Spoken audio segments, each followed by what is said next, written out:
He is the host of Ask Dr. Drew, formerly of Loveline, of international fame. He is Dr. Drew Pinsky, and I'm excited to have him joining us once again here on the Will Cain Show. Dr. Drew. Will, how are you, great sir? to have you here on the Will Cain Show. Pleasure. Hey, Dr. Drew, I want to start today talking to you about these videos coming out of people walking up and down our streets wearing the new Apple virtual reality goggles. I've seen videos of people driving their cars while tapping in the air while they augment their reality. I've seen people walking down the street and even crossing crosswalks, seemingly pounding out some tweets or some emails while they commute, in that case, walking in their life. It occurs to me, and I know you know this, Dr. Drew, that you can look at charts of the rising rates of depression, especially among young women, and it correlates to essentially the introduction of the smartphone and social media, those two things happening roughly around the same time. Direct correlation of living life virtually and comparatively as opposed into reality, and the rising rates of problems in mental health. What do you think about now augmenting our reality with these Apple VR goggles? Well, I doubt it's going to move things in the right direction, right? Obviously, this is a concern to everyone. Underlying all of it is the fundamental issue of disconnect. Humans have evolved to require bodies in space, people next to each other, in connection, in order to develop a sense of self, in order to develop a landscape of emotional regulation, in order to find meaning, in order to live a good life, which is something that people have lost track of completely in this country. But we are certainly devoted to our addictive substances and our addictive sort of visual and auditory experiences. And this is, it's going to make things, it's funny, Scott Adams was talking this morning, he said, if this were a pill that was having some untoward effect, the FDA would, immediately cancel it, would send it back for lots more study. But because it's merely a technological instrument and having God knows what impact on the brain, we just move right on. Here we go. Yeah, and I don't want to be. I don't think you want to be. We don't want to be dinosaurs. We don't want to. I mean, I don't know. Sometimes I toy with the idea of anti-technology, but it's all part of our life. It's unavoidable, I think, unless you're ready to be Ted Kaczynski in Montana. No, well, the point is the impact you brought up earlier on young girls, and the impact on the developing brain is different than on the adult brain, right? The developing brain is highly plastic. And we should be limiting contact the way we should deal with all this screen, whether it's, something you wear in your face or something you hold in your hand, the way we dealt with tobacco. It really should be considered that dangerous for adolescents and dealt with accordingly. At very minimum, parents as a group have to understand they need to limit contact because, of course, if you're the only parenting limiting contact, your kids' buddies are going to show them, oh, look at this, when the lunchtime at school. Of course, it's all going to come raining in anyway. But limiting contact and then focusing really just spiritually and philosophically on what is important. What is important is so much more nourishing that it will naturally pull people away from these screens. The problem is they have a significant pull, and the opportunity for the kinds of things that are meaningful either are unknown to people or certainly are not emphasized. You said at a minimum, by the way, parents should be the regulatory mechanism, but I heard you as at a minimum. Do you think the government should step in and start? You compared it to tobacco. Do you think technology, Well, at social a minimum, media, I am not reality should be regulated? Less government. Leave me alone. That's the headline over my head. Leave me alone. But at a minimum, I was saying at a minimum, limited to 2 hours. Obviously, the reason I framed it as such is you're not going to limit tobacco to 2 hours a day, right? If at minimum limit 2 hours a day, but eliminate it entirely. If you as a parent group decide that's the appropriate thing, fine, do so. But at minimum, limit it to a very narrow period of time. But you don't think it should be the subject of regulation for children? I have not really thought it. My general position is stop. No. No, the government is never going to make things better on anything. I can't think of anything that the government makes better. So I'm not imagining they would come up with some magical solution here that will make things better. So I'm generally no, stop. It's on us. It's parents. Oh, here he goes. Will's on his phone. Watch out. Well, I wanted to pull up a tweet. Can you hear me when I talk to you? I wanted to pull up a tweet that I saw about something you had said recently. It ties into what you were just saying. I do have the capability. I'm very special in this way of listening and also preparing. Wait till your brain gets older. It's that curiosity tends to go follow away up to what you're talking about.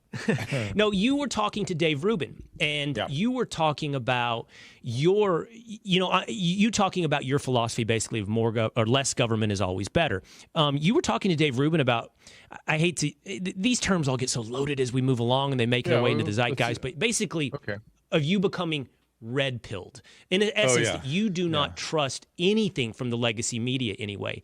Is this a new place for you, this like skepticism of government and media? Yeah, I mean, it took a while to get me there. I mean, to the degree, I've had such varied experiences. Like, for instance, I was on CNN HLN for years, almost a decade, and no one ever told me what I needed to say at HLN. Me and my producers, we did our thing. We produced stuff, and we thought we were doing the right thing. And we, when the audience respond, we certainly went in that direction. And so we ended up doing a lot of Casey Anthony and Jodi Arias and things like that back in the day. But no one was ever telling us what to do. Then I had an experience where I used to do John Lemon's show almost every night, and I was talking about Trump and his personality and some of his hypomania, and then I started talking about other presidents that have the same thing. And I was saying, be very careful when you pass judgment using all these slogans and psychiatric terminology, because some of our greatest presidents have had some serious liabilities psychiatrically, but they've been great leaders and great presidents. And the next morning, my radio director says, "Hey, that was great. Could you do 30 seconds on that for our radio show?" And I go, "Yeah." And I did it for our website. And he goes, we have to balance, could you do 30 seconds on Hillary? I go, yeah, the fact is they released her medical records this morning and her medical care is atrocious. There's really some serious problems. So I addressed each of the problems with her medical care. Next day, Drudge reports, finally a physician says she's not suitable for office, which is not what I said. Of course, things that go viral are never what you said. That's one of the lessons about social media. It's never what you say. It's always what somebody said you said. So that was one of my experiences with that. And 2 months before, I had met with the CNN brass, wonderful people. I mean, really, I would go to the mat for most of those guys. Ken Johns, guys like that. They're great managers, great professionals. And he told me that the show would be canceled 2 months before that episode, but they kept it going. And the cancel date was a week later after this whole dust up on Hillary. So now for eternity, it goes down as Drew was canceled because he said something about Hillary, which what I said about Hillary was not what I said about Hillary. And the cancellation had nothing to do with that whole thing. It's out. This is media. So, when and God forbid, Will, you must have had this. Somebody in print writes a story about you. How often do they get half of it right? Never. Never. It's always outer space what they report. And so you have enough of those experiences and you start thinking, oh, maybe they're just always like that on everything. And that's the fact. That's the truth. Well, my experience is similar to yours. And I have spent a great amount of my career in quote unquote mainstream media. I need to own that with the audience. I mean, I had worked at CNN as a contributor. I was at ESPN. I'm now at Fox.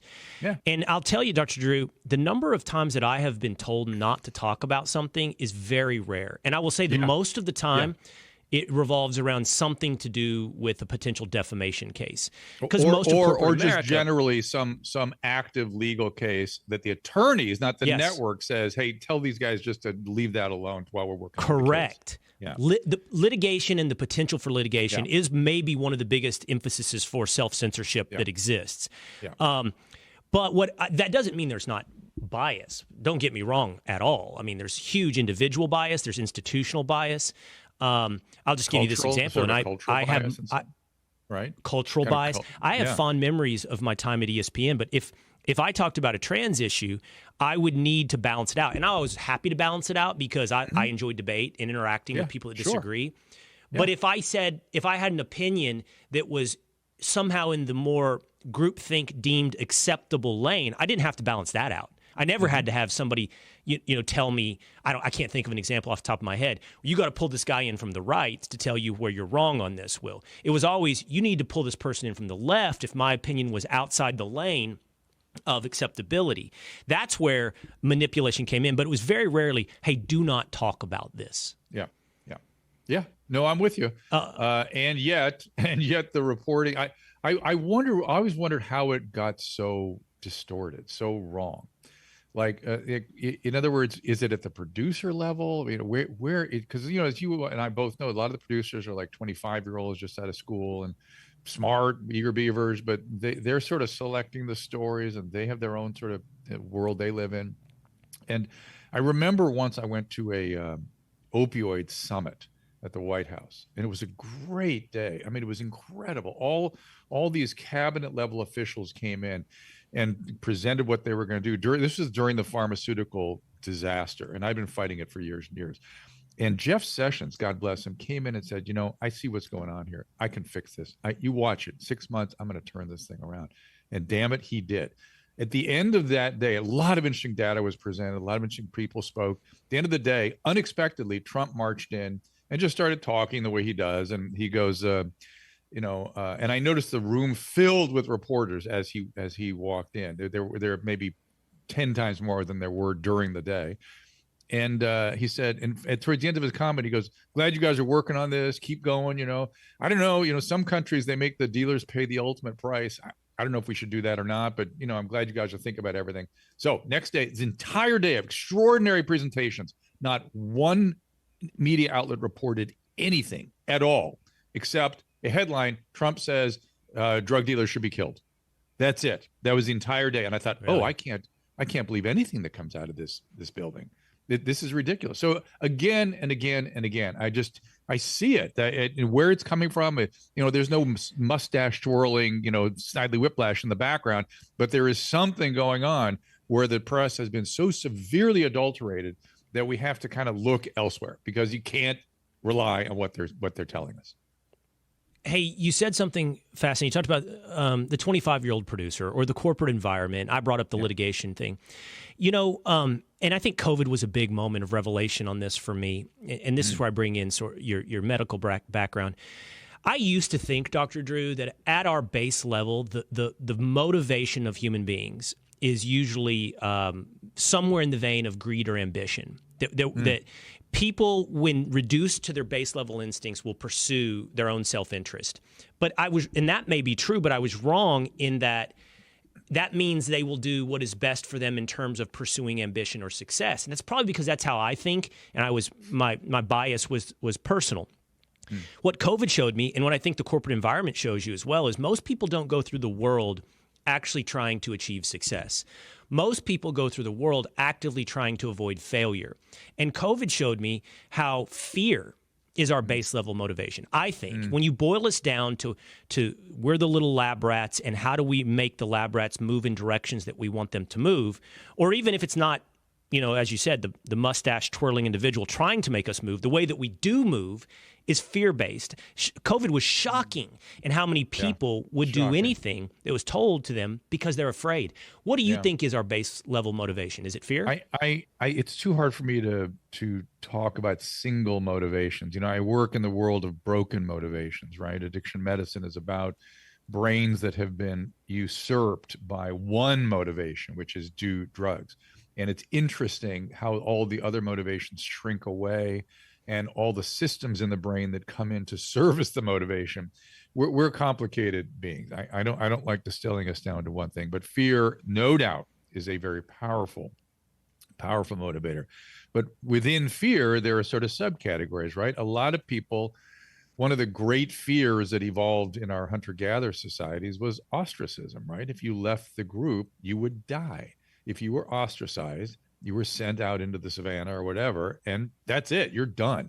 We need social context for our survival and for our thriving. And there are many other motivational systems, along with attachment and love and all these things that they're positively affirming as well. And let's also not forget the brain has two powerful motivation systems on the positive side, which is wanting and liking. We have two different. We want certain stuff and we like certain stuff, and sometimes they go together. And then we have a negative side, and fear certainly, has particularly negative social input, which fear is quite attached to. You see, you're walking through the jungle and you see a leopard, you're going to have a much more powerful reaction to that than anything else. I mean, it has a prioritization to it, but it's not always a priority. And within that fear is fear of losing our social status, our social context, our tribal membership, all that stuff figured in with COVID. And man, did they take advantage of that. Wow, it was phenomenal. I never imagined. I thought humans ended that in 1948 or in 45. I thought that was about the end of that. We'd done it on such a scale that we would not see that again. And now here we are at 1790 in this country. It's revolutionary France all over again, psychologically. What do you mean by that? Revolutionary France?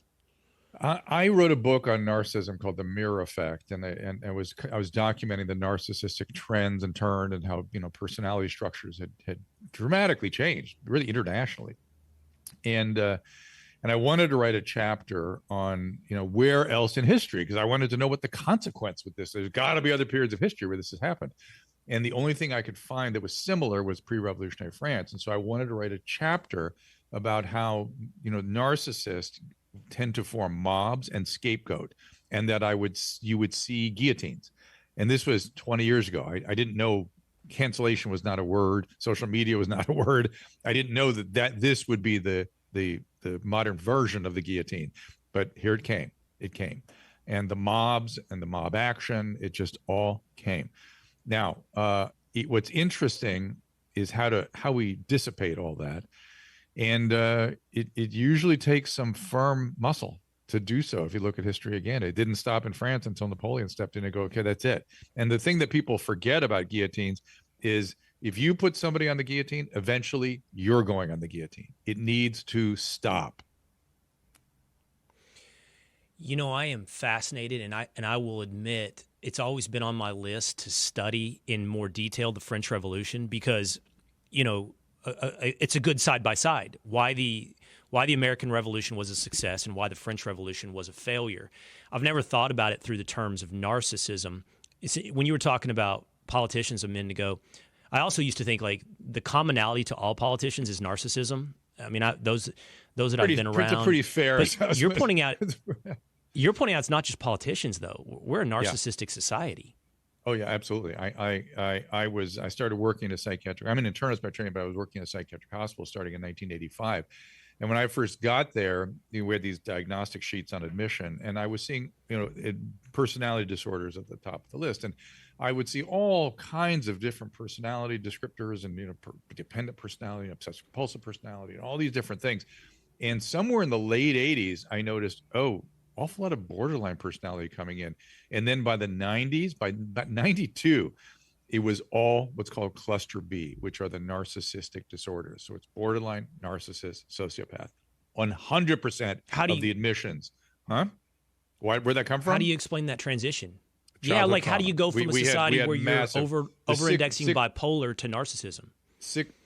Wait, say that again? No, it wasn't bipolar. It was all sorts of disorders, then borderline, which is borderline. A cluster B disorder, and then only cluster B disorders. And we had a pandemic of destroyed families and severe childhood trauma in the 60s and 70s. You weren't around for this, but the 70s was perpetrated on children. Hey, man, do whatever you want to do, whatever your wish is. Kids are just little sexual beings. If that's what you want to do, fine. It was horrific. And those people were now coming into their 20s and 30s in the 80s and 90s. And I was talking to them on the radio. Every night, every call was a consequence of that experience. And so I had kind of an eye out for it. And that continued for 20 years. 20 years, that's all we heard. Childhood trauma. And finally, my profession, acknowledge, it looks like, adverse childhood experiences, the ACE scale. Oh my goodness, it turns out adverse childhood experiences cause psychiatric illness and affect people's overall health. Huh, shocking. Oh my God. No kidding. Fascinating. So you point to the destruction, well, in part, destruction of the family, but just how we started to treat children as this transition that led to this epidemic of narcissism. I'm going to follow this curiosity. It's something I thought about asking you. And Will, I want to shout you real quick. You talked about the French. The French, during the pre-revolutionary period, brutal to kids. like something like 3 out of 5 Really? kids, they're just arbitrarily left at orphanages. Only 1/5 and 1/20th of those kids survived. I mean, it was horrible what they did to kids. They were any attractive young, 14-year-old was sent into prostitution. It was wild. If you really, and the French gloss it like, oh, just libertinism. It's just what those guys were into. And we do a little bit of that here too about the 60s and 70s. So I'm sorry for interrupting you. Go ahead. Wow. I would have to think, Dr. Drew, that we're even doing it at a greater scale now than the 60s or 70s. I mean, we're pretty libertine at this moment in our country. It's different. Yeah, having lived through both, that was different. People are much more disconnected and isolated. I think the screens may be preventing from some of that stuff. Who knows? But it's much. I occasionally see people say, "Well, I want to bring back the free love of the '70s," and I think, "Oh no, you don't." By the way, that was all perpetrated by adults with no understanding that adolescents and young adults would follow suit. That's how I got involved with radio. I was 24 years old, and it was considered bizarre to talk to a 17-year-old about AIDS, because why would they need to know about that? Think about that. That was 1984. Yeah. What did Napoleon do? You said Napoleon comes in and puts a stop to this. It's a coup. At the moment of the French Revolution, military coup, essentially. You're talking about. At the moment of the French Revolution, you're talking about a society that's already gone through that libertine moment. It's now got a population of narcissists all coalescing into mobs and guillotines. And then you said it stopped with Napoleon. Why? A military coup. And then, of course, he took all that unregulated. Narcissists have a lot of unregulated aggression. And one place to focus it is in the military. You can take them all into the military and then focus on a common enemy. Scapegoating is the mechanism that narcissists use collectively to manage their aggression, their anger. Scapegoating is a terribly pathological thing, and when we are deep in Napoleon's military expansionism, his goals brought all of this. You're telling me brought all of this narcissistic society that was turning in on itself and focused it and channeled it outwards in a way that serviced Napoleon. It's a pretty bold statement. I've never really said it quite that clearly. It's pretty bold, and it's weird to me. You got to remember, Napoleon was Italian. It's Napoleone Bonaparte was his actual name. He didn't speak French when he got to the military academies in France. He was Corsican, Italian. And I wonder that maybe he was able to perceive things differently because he came from outside that culture. It's kind of interesting to think about that. But stuff like that, it's worth your time to study these things, because we are woefully absent on the historical, those that fail to study history are doomed to repeat it. We just seem to ignore that, and it is history does not repeat itself, but it certainly has echoes. It certainly kind of goes in some sort of, you can learn something from the past, that's for sure, because it's all about human beings after all. Here was the point of sort of personal curiosity that I wanted to follow with on this conversation. Anyone who's interested, and look, I'm not going to belabor the personal sides of these things, but anyone who's interested in children, and whatever it be, adoption or foster care, there is a conversation that is always had about, well, what trauma has this kid experienced and what can be fixed? I had an interesting conversation recently that I thought I want to ask Dr. Drew about this. I had never heard of RAD. Are you familiar with RAD? Oh, I've seen it, treated it, dealt with it. We had back at the psych hospital, we had lots of that with the Romanian orphans coming over. I don't know if you remember, but Ceausescu had tell me if boxes essentially, were being treated with machines essentially, or one nurse for 30 kids, and those kids were horrible.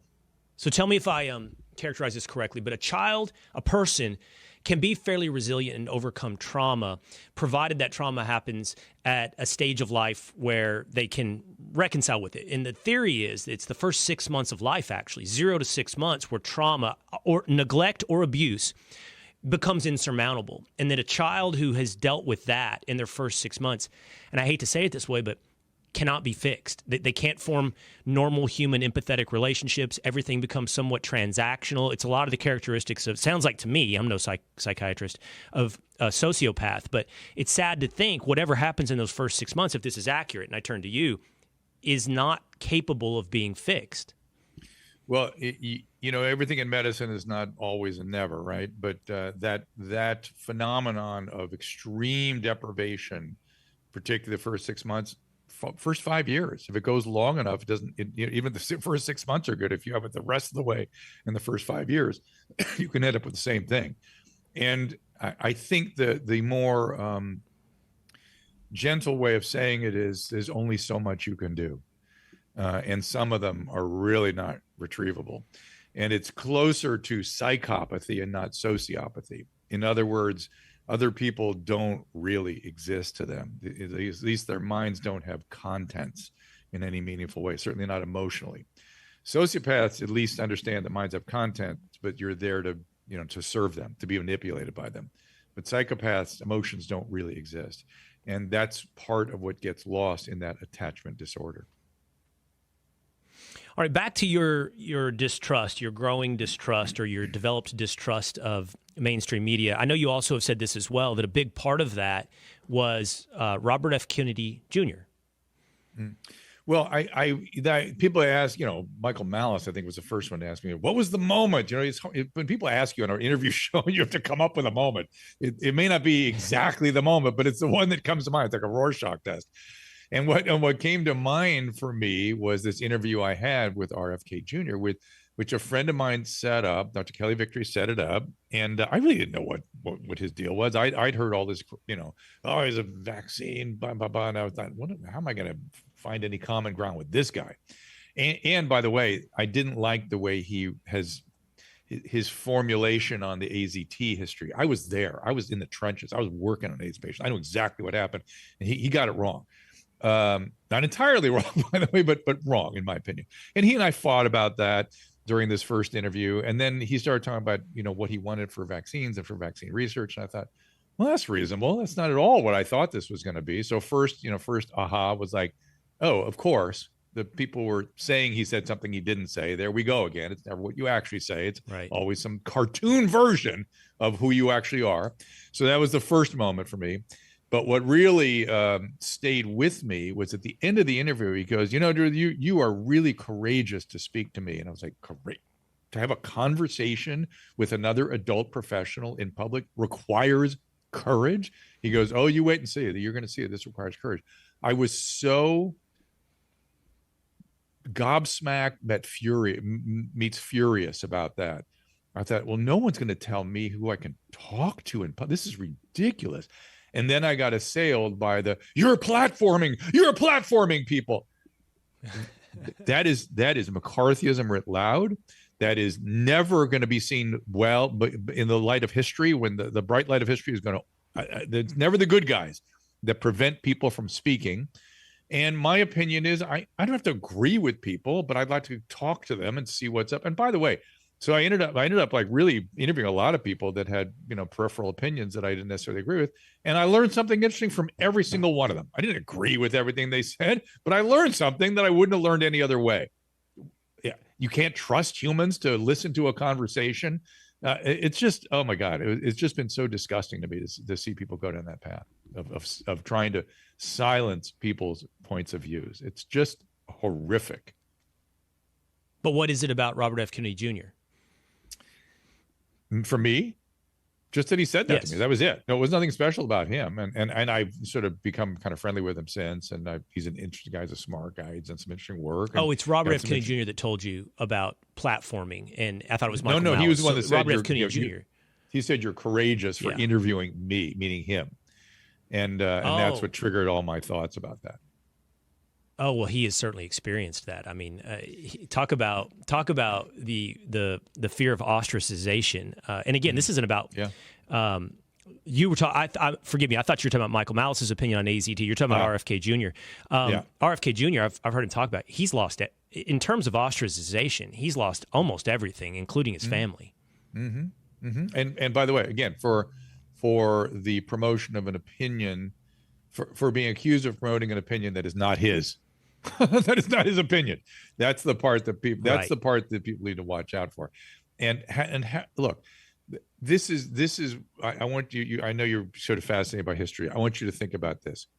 If I were to, I'm not going to make you answer this because it's again, it's people are always asking things on the spot in a podcast, but who is the greatest, the most severe disinformation promoter of all history, of historical time? Who was considered the most outlandish, suffered the most consequences, had the most threatening opinion, and by the way, threatened the fabric of not just society, but the church and God, and so was put before the Spanish Inquisition. His name was Galileo Galilei. He was accused his entire life of being a disinformation spreader. Really? You want to cancel the next Galileo? Is that your plan? Shh, give me a break. You should be disgusted. You should be disgusted. No, they're not all Galileo, but Galileo is going to be in the mix down the road there somewhere. Now you see the headline. Dr. Drew compares RFK Jr. to Galileo. No, he's going to say compare myself to it or something. It's going to be something. It has to go toward denigrating me. You're the Galileo. And you don't worry, you'll get caught in the crossfire. So. Don't you dare silence me. I very well could be Galileo. Back to narcissism. Let's bring this full circle now with the Apple VR. And Elon Musk is pioneering Neuralink. So it's like the Apple VR and our detachment from reality. Yeah. It's a subway stop on this train headed to who knows where. I mean, this thing's going to be implanted into our brains, and we have no. It's interesting. You could argue, what is shared reality? I have been a big believer in objectivism, objective reality. I do increasingly understand people live through perception. People live in different realities. So I don't know how big of a leap that it's going to be, but we are definitely going to crystallize this idea, Neuralink, Apple goggles, that we all are in separate realities. So I would have been 5 years ago, if you said this to me, I would go, Will, stop being hysterical. Well, it's going to be good for people with neurological disorders. You're so fearful of tech. Don't be so afraid. And then COVID, and all the sort of realizations of how far our government can go and people can go. And now I'm scared. Now I'm with you. I don't know where this is going to go. I have concerns about it. Now, I actually have two more serious concerns. One is, this is the part that people do not know, and Elon Musk doesn't seem to understand. And we'll see if this is true or not. But in my experience, if you do so much as put a hole in a skull, like put a burr hole in it, you risk changing who the person is. Their personality changes, their mood changes. There are profound consequences. Forget putting a knife into the brain, just putting a burr hole in the brain. And if you're now going to lay a piece of plastic on top of that, you're killing thousands of cells that we have no idea what the full impact of that's going to be on who the person is. This is the same thing with hallucinogenics and stuff too. And although I'm a fan of them therapeutics down the road, but it's risking changing who somebody is, and the ethics of changing the foundation of the person, because you give them a chemical or put something on their head. I mean, there has to be a profound risk-reward consideration in doing so. And let's remind ourselves, these plastic instruments in the brain, they wear out, have to be replaced every so often.